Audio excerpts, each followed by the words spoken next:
첫 번째는 통화 정책을 썼고요. 그리고 두 번째로는 재정 정책을 썼습니다. 이 두 가지 정책을 쓰면서 그동안에 이제 우리가 유도해 왔었던 거는 이 과정에서 우리는 그동안에 풍성 효과를 노려왔다라는 거예요. 유동성을 많이 공급하고 재정을 풀어서 시장에 힘이 되도록 그래서 경제활동 주체들이 다치지 않고 어느 정도 정신을 차리고 난 이후에 정상적인 활동을 할 수 있는 그리고 성장을 이어갈 수 있는 시간을 벌어주게 되었었던 것이 그동안의 긴축 완화 그리고 재정 확장이었었던 겁니다. 그러면 지금부터 이제 우리가 고민되는 거가 반대인 상황인 거지 않습니까? 그래서 반대로 통화 부분에서는 이제 그 변화가 시작됐다라는 거예요. 너무 그동안에 성장이 빨라지다 보니까 이제는 이 풍선을 제거를 하고 무게추를 달아주는 무게추를 달아주는 선택을 하게 된 것이 미국의 테이퍼링 그리고 우리의 금리 인상 카드인 겁니다. 그러면 시간이 지날 때 어떤 변화까지도 우리가 보게 될까요? 그렇죠. 지난 1년 반 동안 마구잡이로 늘려왔었던 이 재정 부분에도 무게추를 달아주게 되는 그 시기가 오게 될 거라는 거죠. 얘기들은 이미 많이 나오고 있습니다. 미국에서도 보면 그 법인세 인상 카드라든가 최저 법인세에 대한 설정 등이라든지 아니면 부유층에 대한 그 세금 비율을 더 높인다라는 것과 같은 이런 현상 등이 있었고 우리 역시 이런 부분은 현 정부도 그래왔고 다음 정부에서도 누가 됐든지 간에 시행될 가능성이 크다라는 거죠. 그래서 이 두 무게추에 대한 효과를 우리가 점검하는 것이 큰데 문제는 이런 선택의 변화가 나오면 사람들이란 표현보다는 언론에서는 정말 큰일 났다. 이 무게추로 인해서 경제가 망가질 거고 재앙이 올 거야.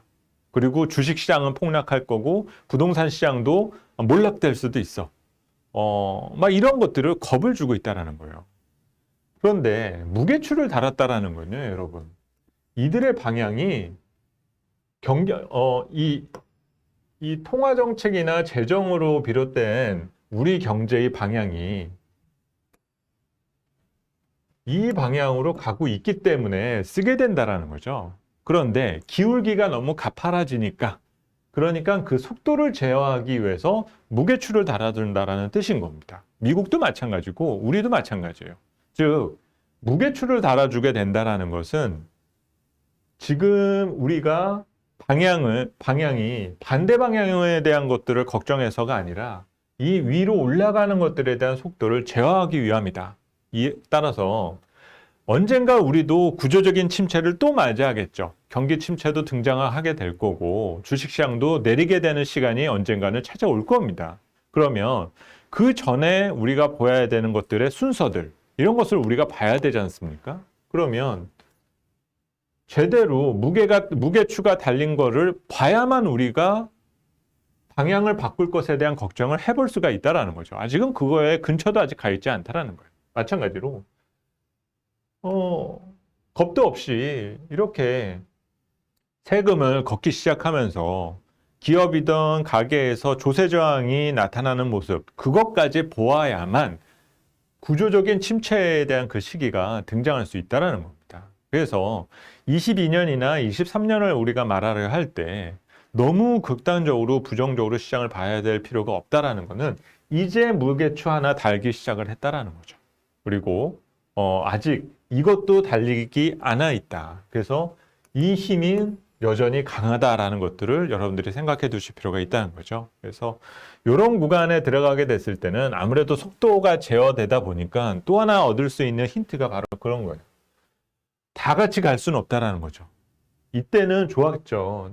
이 풍선 효과로 인해서 너도 나도 다 같이 올라올 수 있는 어떤 그런 시기를 우리가 보내왔었던 건데 이렇게 무게추가 달리다 보면은 누군가는 올라가고 누군가는 거기에서 소외되는 현상이 나타나게 된다는 겁니다. 그래서 이때부터 우리에게 필요한 부분이 바로 승자 독식.